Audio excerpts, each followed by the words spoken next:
आगे यदि हम बात करते हैं सर अब अगले क्वेश्चन 16 नंबर की, ध्यान देंगे 16 नंबर जो क्वेश्चन कह रहा है सर वह क्या है। 1750 रुपये की राशि, ध्यान दीजिएगा 1750 रुपये की राशि दो भागों में इस प्रकार विभाजित की जाती हैं कि पहले भाग पर 8% की दर से, पहले भाग को मान लेते हैं कि ये x हैं जबकि दूसरा भाग y है। पहले भाग पर 8% बोला है जबकि दूसरे भाग पर 6% बोला है, तो 6 से मल्टीप्लाई दर से वार्षिक एसआई आपस में क्या है, बराबर है, तो परसेंट से परसेंट कट जाएगा, तो x बटा वाई इज इक्वल टू 6/8, मतलब 6 अनुपात ये 8, जब इसको क्रॉस करेंगे सर तो 3 और ये 4 हो जाएगा, अर्थात 3:4 आ चुका है। अब यहाँ हम देख सकते हैं सर कि 3 आया हो x का मान है, जबकि यहाँ देख सकते हैं x अनुपात y, तो x का मान जो है सर आपके पास 3 है जबकि y का मान आपके पास 4 है।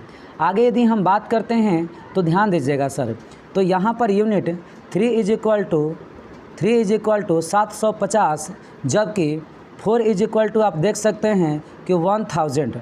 आगे हम बात कर लेते हैं सर, तो ध्यान दें कि पूरा का पूरा टोटल हिस्सा क्या आ जाएगा, तो 4 और 3 7, तो 7 यूनिट का मान जो आ गया सर ये 1750 आ गया, इसलिए 1 यूनिट का मान जब इसको काटिएगा सर आप तो ये 250 बार में, मतलब कि 250 आ गया, 1 यूनिट का मान इतना आ चुका है। तो अब बात करते हैं क्वेश्चन में बोला है तो अब प्रत्येक भाग पर ब्याज क्या होगा, तो देखिए पहला भाग जो आया हुआ है सर आपका 750 है और दूसरा भाग 1000 है, तो 750 पहला भाग है, इस पर 8%, ध्यान देंगे 8%, तो 750 रुपये का 8% ब्याज क्या होगा, इसका जो ब्याज आएगा सर ध्यान दीजिएगा ये जो आ जाएगा सर आपका 60 रुपये आ जाएगा। जब इसको आप कैलकुलेट करेंगे तो आपको पता चल जाएगा।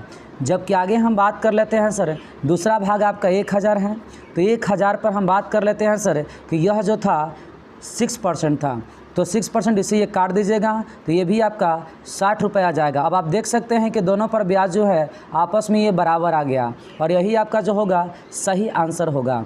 और यहाँ पर ये आप निकाल भी सकते हैं, ये इसलिए निकाल सकते हैं ताकि यदि और भी कोई डाटा पूछता तो ये आपके कारगर होता, बट इसमें कोई अदर डाटा नहीं पूछा तो आप इसको निकाल भी सकते हैं और नहीं भी निकाल सकते हैं, इस पर कोई प्रभाव नहीं पड़ेगा। क्वेश्चन नंबर 17 बोलता है सर कि 12,000 रुपये की धनराशि को दो भागों में इस प्रकार विभाजित किया जाता है कि पहले भाग पर 12% वार्षिक दर से 3 वर्ष का एसआई, पहले भाग पर ध्यान दीजिएगा टोटल पैसा जो दिया गया है सर 12,000 रुपये है, टोटल पैसा 12,000 रुपये दिया गया है। मैं सपोज करता हूँ कि पहला भाग x है जबकि दूसरा भाग y है। पहले भाग पर 12% वार्षिक एसआई के दर से 3 वर्ष का, और फिर बोलता है कि दूसरे भाग पर 16% वार्षिक एसआई के दर से 4.1/2 वर्ष के साधारण ब्याज के बराबर है, मतलब 4 दूना 8 और 1 9/2, ये आपस में जो है सर बराबर है। जब इसको हम क्रॉस करते हैं तो परसेंट से परसेंट कट जाएगा, ये 2 से काटेंगे तो ये 8 हो जाएगा। अब आप यहाँ देख सकते हैं कि इसको 3 से काटेंगे तो ये आपका 3 बार में, अब यहाँ पर 4 तिहाई 12 और 4 दूना 8, मतलब 3x बराबर ये आपका आ जाएगा 6y। इसको फिर से मैं काटने का प्रयास करूँ तो इसे 3 से ये 2 बार में कट जाएगा, मतलब x बटा y बराबर 2/1, तो x अनुपात y इज इक्वल टू 2:1 आ चुका है आपके पास। अब आप यहाँ देख सकते हैं कि ये बोला ये है सर, तो पहले भाग तथा दूसरे भाग का अनुपात बताएं, तो पहले भाग तथा दूसरे भाग का अनुपात जो आ गया पहला भाग x और दूसरा भाग y, मतलब 2:1, और यही आपका सही आंसर होगा। आगे हम बात कर लेते हैं सर क्वेश्चन नंबर 18 का, ध्यान दें क्वेश्चन नंबर 18 कहता है 10% वार्षिक ब्याज की दर से किसी निश्चित समय के बाद एक निश्चित मूलधन और साधारण ब्याज का अनुपात 10:3 था।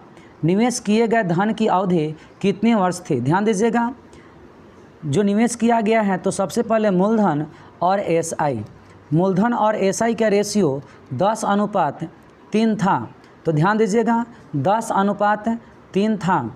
अब यहाँ पर बोला है कि 10% वार्षिक ब्याज की दर से, 10% वार्षिक ब्याज की दर से इसको हम क्या करते हैं कि सबसे पहले परसेंटाइल फाइंड करेंगे, तो 3/10 मल्टीपल 100, तो ये आपका जो आ जाएगा सर 30% आ गया। जब ये 30% आ गया तो इसलिए यहाँ पर t जब हम फाइंड करेंगे तो 30% अपॉन रेट दिया गया है 10%, इसे कटेगा तो मतलब 3 ईयर्स, और यही आपका सही आंसर होगा। सर, एक व्यक्ति कोई धनराशि 5 वर्ष के लिए उधार लेता है और मूलधन व कुल ब्याज का अनुपात 5:2 है। देखिए, ये मूलधन और कुल ब्याज का अनुपात 5 जो है सर 2 है, 5:2 है। अब यहाँ आप देख सकते हैं सर 5 वर्षों के लिए लिया गया है, तो 5 वर्षों के लिए लिया गया है, तो यहाँ पर P का मान तो 5 होगा ही होगा, और I जो होगा सर ध्यान दीजिएगा 5 वर्ष में 2 हो जाता है, तो 1 वर्ष का निकालेंगे तो 2/5, 5 वर्ष में 2, ध्यान दीजिएगा, इसको मैं रफ करता हूँ, 5 वर्ष में 2, तो 1 वर्ष निकालेंगे तो 2/5 हो जाएगा सर। तो अब देखिए, इसको आप निकाल सकते हैं, पर एनम जो है सर आपका इंटरेस्ट आ गया, मतलब SI आ गया। आगे जब हम बढ़ते हैं तो ये क्या होता है, ध्यान दीजिएगा, इसको इधर गुना कर देंगे, वैसे भी तो ध्यान दीजिए भाग में है तो गुना में, तो 5×5 = 25 और रेशियो 2 आ गया, और यहाँ पर जो है 25/2 जो आ गया सर, यही आपका जो है सही आंसर है। ऐसा हुआ क्यों? क्योंकि 5 वर्ष में 2 है, इसलिए प्रति वर्ष ब्याज, ध्यान दीजिएगा 5 वर्ष में 2 है, इसलिए प्रति वर्ष ब्याज बराबर 2/5 होगा, और यही आपका सही आंसर होगा। आगे यदि हम बात करते हैं सर क्वेश्चन नंबर 20 का, तो क्वेश्चन नंबर 20 क्या है, इसको ध्यान से समझने का प्रयास करें। यदि 6 वर्ष का SI मूलधन के 30% के बराबर है, 6 वर्ष का, ध्यान दीजिएगा, यदि 6 वर्ष का SI मूलधन के 30% के बराबर है, तब ब्याज और मूलधन कितने समय बाद आपस में बराबर होंगे? ध्यान देंगे, 6 वर्ष का SI जो है सर ये 30% के बराबर है, तो बोलिए 1 वर्ष का SI जब हम निकालते हैं तो 30%/6 कटेगा, तो ये आपका 5% पर एनम, मतलब कि वार्षिक हो जाएगा। तो P बराबर I आपस में बराबर होना चाहिए, और यहाँ आप देख सकते हैं कि जो I दिया गया है, ध्यान दीजिएगा, 1 वर्ष का I 5% है, इसको जब हम सजाएंगे सर तो I बराबर P, और I का मान ये 5% है, ये आपका जब 100% दोनों हो जाएगा तो आपस में बराबर हो जाएगा।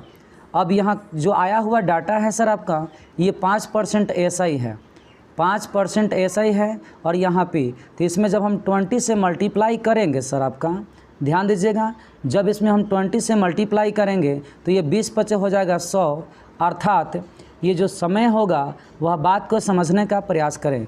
आपका 100 हो गया, तो आखिर ये कितने वर्षों में, तो यहाँ पर देखिए 100/5 काटेंगे तो ये 20 ईयर्स आंसर, या आप यहाँ से भी आंसर 20 टाइम्स बता सकते हैं, ये भी आपके सही आंसर हैं। क्वेश्चन नंबर 21 हैं, किसी धनराशि पर साधारण ब्याज मूलधन का 1/4 है, किसी धनराशि पर साधारण ब्याज मूलधन का 1/4 है तथा वर्षों की संख्या और वार्षिक ब्याज दर बराबर है, वर्षों की संख्या और वार्षिक ब्याज दर बराबर हैं, तो ब्याज दर बताएं। ऐसे प्रश्नों को हल करने के लिए हम एक ट्रिकी अप्रोच का प्रयोग करते हैं, 1/4 और मल्टीपल्स, ध्यान दीजिएगा, जितना गुना कहेगा उसको रखेंगे, जैसे कि मूलधन का 1/4 हो जाता है, तो 1/4 किए हैं, और गुने जब हम 100 करते हैं तो ये काटेंगे तो 25 बार में और बाहर निकलेगा, तो ये 5%, और यही आपका सही आंसर है। आगे हम बात करते हैं क्वेश्चन नंबर 22 का। बोलता है कि विशेष इसके लिए बेसिक क्वेश्चन हमने क्लासरूम में करवा रखा है, आप क्लासरूम से इसको देख सकते हैं। आगे हम बात करते हैं 22 नंबर क्वेश्चन। बोलता है कि एक धनराशि पर साधारण ब्याज उस राशि का 8/25 है। फिर सेम क्वेश्चन दिया गया है, 8/25 है, तो 8/25 कर दिया। यदि वर्षों की संख्या प्रति वर्ष दर की प्रतिशतता से संख्यात्मक रूप से आधी है, तो प्रति वर्ष दर क्या है? तो इसमें हम 100 से मल्टीप्लाई करेंगे, जब वो आधा का है तो 1/2 होता है आधा, जब ये पलटेगा इसको आधा करने के बाद तो 2 ऊपर चला जाएगा, अर्थात 2 से गुना हो जाएगा, तो गुना होगा तो 25 चौका 100, 4 दूना 8 और 8 अट्ठाई 64, अर्थात √64 बाहर आएगा, तो ये 8%, और यही आपका जो होगा सही आंसर होगा। आगे हम बात करते हैं क्वेश्चन नंबर 23। ये सभी क्वेश्चनों का एक बेसिक कंसेप्ट क्लासरूम में करवाया गया है, आप क्लासरूम को देखें। ये जो है आपका ट्रिकी अप्रोच और जल्दी अप्रोच में दे रहा हूँ। आगे भी हम बात करते हैं क्वेश्चन नंबर 23 का, ध्यान दीजिए। तो क्वेश्चन नंबर 23 क्या है, बोलता ये है सर, साधारण ब्याज दर से कोई राशि 7 वर्षों में दोगुनी हो जाती है, उतनी ही राशि उसी ब्याज दर पर कितने वर्षों में 4 गुनी हो जाएगी। तो ध्यान दीजिए, इसके लिए एक नोट क्या हो सकता है, ध्यान दीजिएगा। n गुनी होने में उसको t वर्ष का समय लगता है, तो m गुनी होने में कितना लगेगा। तो ध्यान दीजिएगा, m-1/n-1 और ये मल्टीपल t होता है, और यही आपका जो है सर एक अप्रोच होता है। तो चलिए इसके सारे हम इसको बना देते हैं। देखिए आप इसको, 2 गुना होने में उसको 7 वर्ष का समय लगता है, 7 वर्ष का। तो 4 गुना होने में कितना समय लगा हमें पता नहीं है, 4 वर्ष में 4 गुना होने में, ध्यान दीजिएगा। तो 4-1/2-1 और मल्टीपल समय दिया गया 7 ईयर, तो 7 से मल्टीप्लाई, तो 4 में से 1 जाएगा तो 3/1 और मल्टीपल 7 मतलब 21 ईयर्स हो जाएगा, और यही आपका सही आंसर होगा। आगे हम बात करते हैं सर क्वेश्चन नंबर 24 का, ध्यान दीजिएगा। कोई धनराशि एसआई की किसी विशेष वार्षिक दर से 2 वर्ष के लिए निवेशित की जाती है। यदि ब्याज दर 3% प्रतिवर्ष बढ़ा दी जाए तो ब्याज 72 रुपये बढ़ जाता है, तो धनराशि बताएं। ध्यान दें, हम जानते हैं कि दर के बढ़ने से ब्याज का मान बढ़ता है और दर के घटने से ब्याज का मान घटता है, और इसमें दिया गया है कि 2 वर्ष के लिए निवेशित किया गया है, 2 ईयर्स के लिए, और इसका जो दर है 3% अधिक होता। तो हम जानते हैं कि इसका जो ब्याज जो बढ़ जाता है 2 गुने 3%, और इसका मान दिया गया है 72। तो 3 दूना 26 को काटेंगे तो ये 12 बार में 1% का मान आ गया 12, इसलिए P जब निकालेंगे तो P बराबर 100% निकालना होता है। तो ये 12 मल्टीपल 100 अर्थात ये आ गया आपका 1200 रुपये, और यही आपका सही आंसर होगा। आगे हम बात करते हैं क्वेश्चन नंबर 25 का, बोलता है कि कोई धनराशि एसआई की किसी विशेष दर पर 2 वर्ष के लिए निवेशित की जाती है। यदि निवेश 1% ज़्यादा ब्याज दर पर किया जाता तो उसे 24 रुपये अधिक मिलता, अर्थात ये 2 वर्ष के लिए निवेशित किया गया, 2 ईयर्स के लिए, और 1% ब्याज अधिक होता तो उसको 24 रुपये अधिक प्राप्त होता, उसको 24 रुपये अधिक प्राप्त होता। तो 2 में 1 से गुना करेंगे तो 2% = 24, काटेंगे सर तो ये 12, इसलिए 1% का मान जो आ गया 12, 100% जब हम फाइंड करेंगे तो आपका जो हो जाएगा 1200 रुपये, और यही आपका सही आंसर है।